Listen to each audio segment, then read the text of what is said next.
Ujambo rafiki mpendwa mtazamaji na msikilizaji wa Todd Jesus TV, na kukaribisha kwenye kipindi kimeongozwa kujifunza Biblia lesoni ya shule ya Sabato kutoka kwenye robo ya kwanza mwaka 2025. Inazungumzia upendo na haki ya Mungu, na somo hili la 12 linazungumzia amri kuu mbili ambapo kunakuwa upendo na haki. Lakini leo siku ambayo ni ya juma tano, tunazungumzia kuitwa kuithibitisha haki.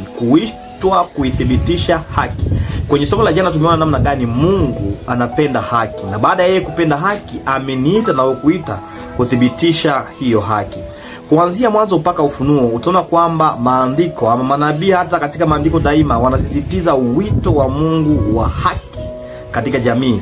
Kwa hivyo tena na tena maandiko hayasiti kuangazia masuala ya udhalimu na ukandamizaji. Kwa hakika wito wa Mungu kwa ajili ya kuleta hukumu ulikuwa ni wito kwa Mungu kusimamisha haki. Nitakualika kusoma pamoja nami kwenye Injili ya Yesu Kristo jinsi ilivyoandikwa na Mtakatifu Mathayo, sura yake ni ya 23 mstari wa 13 hadi 13. Tunaona Yesu anafundisha nini hapa kuhusu lililo muhimu zaidi. Unafikiri anamaanisha nini anaporejelea mambo makuu? Basi soma pamoja nami na tukiongozwa na Roho Mtakatifu tubarikiwe pamoja.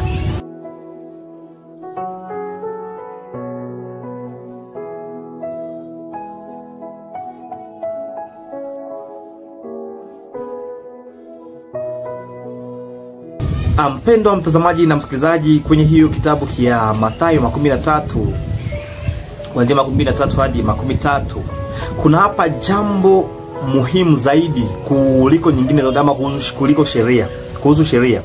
Anaposema ole wenu walimu wa sheria na Mafarisayo, wanafiki, unatoa sehemu ya 10 ya vikolezo vyako, minako, dili na chumini, lakini mmepuuza mambo muhimu zaidi ya sheria, ambayo ni haki, rehema na uaminifu. Unapaswa kufanya mazoezi haya ya mwisho bila kupuuza yale ya kwanza. Kile ambacho Mungu anakiita kia muhimu zaidi kuhusu sheria, hapa watu wasije wakaelewa kwamba Mungu anakataza kutii sheria. Hapo mwishoni anasema unapaswa kufanya mazoezi haya ya mwisho bila kupuuzia yale ya kwanza.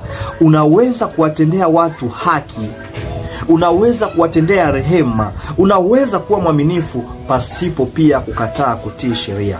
Ole kwa wale wote ambao wanatii sheria, Sabato wanapumzika, wanatii wazazi, lakini ambao wanaendelea bado kukandamiza wengine.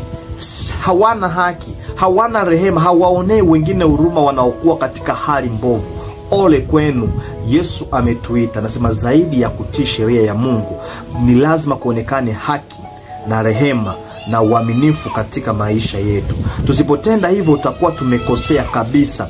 Katika vitabu vya manabii kama Isaya, mahali pengine pote anasema jifunzeni kutenda mema, takeni hukumu na haki, wasaidieni walioonewa, mpatieni yatima haki yake, mteteeni mjane. Isaya 1:17. Nabii wote wanatualika kuwatendea wale ambao wameonewa katika ulimwengu, tuwatendee haki. Pengine ni wajane, pengine ni wafungwa, ni mayatima, ni watu wasiokuwa na sauti. Unajua katika eneo lako watu ambao wameonelewa, pengine ni watu ambao hawakwenda shuleni, ama ni watu ambao wametokea kwenye jamaa fulani ama kwenye kabila fulani na wanaonewa kuliko watu wengine wote. Yesu ananiita mimi na wewe kuwatendea haki. Kwenye Isaya sura yake ni ya 11:2 anasema zaidi ya hayo anatangaza mhitaji asipate haki yake.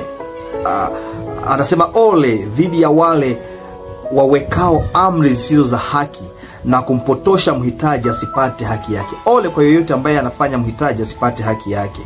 Anaonya, anasema nanyi mtafanya nini siku ya kujiliwa na wakati wa uangamivu utakaokuja kutoka mbali sana? Je, mtakimbilia nani mpate msaada, na utukufu wenu mtauacha wapi? Vivyo hivyo Nabii Yeremia pia anatangaza ujumbe wa Mungu akisema ole wake aijengaye nyumba yake kwa uovu na vyumba vyake kwa udhalimu. Baba yako, je, hakula na kunywa na kufanya hukumu na haki? Hapo ndipo alipofanikiwa. Alihukumu maneno ya maskini na mhitaji. Hapo ndipo alipofanikiwa. Je, huku siko kunijua, asema Bwana. Mungu anasema kumjua ni kutenda haki. Ole kwa wale ambao wanajenga manyumba ama wamepata pesa kwa kuwatesa watu wengine. Tumewagandamiza hata wanaotutumikia kwenye makazi. Anakuingizia sijui $10,000 kwa mwezi, lakini unampatia $5 kwa mwezi ama 15 ama 20. Hiyo ni ukosefu wa haki. Mungu anataka wewe na mimi nirekebishe. Angalia namna gani unaishi na wale wafanyakazi wako. Angalia namna gani unaishi na wale mayatima wanaokaa na wewe, wale wasiokuwa na sauti ambao wamekaa katika nyumba yako. Mungu akusaidie pamoja nami kuthibitisha haki. Asante Yesu kwa sababu umetualika kuthibitisha haki. Tufunze pamoja na mtazamaji na msikilizaji, kuanza na wale ambao wako karibu nasi, katika jina la Yesu Kristo, amina.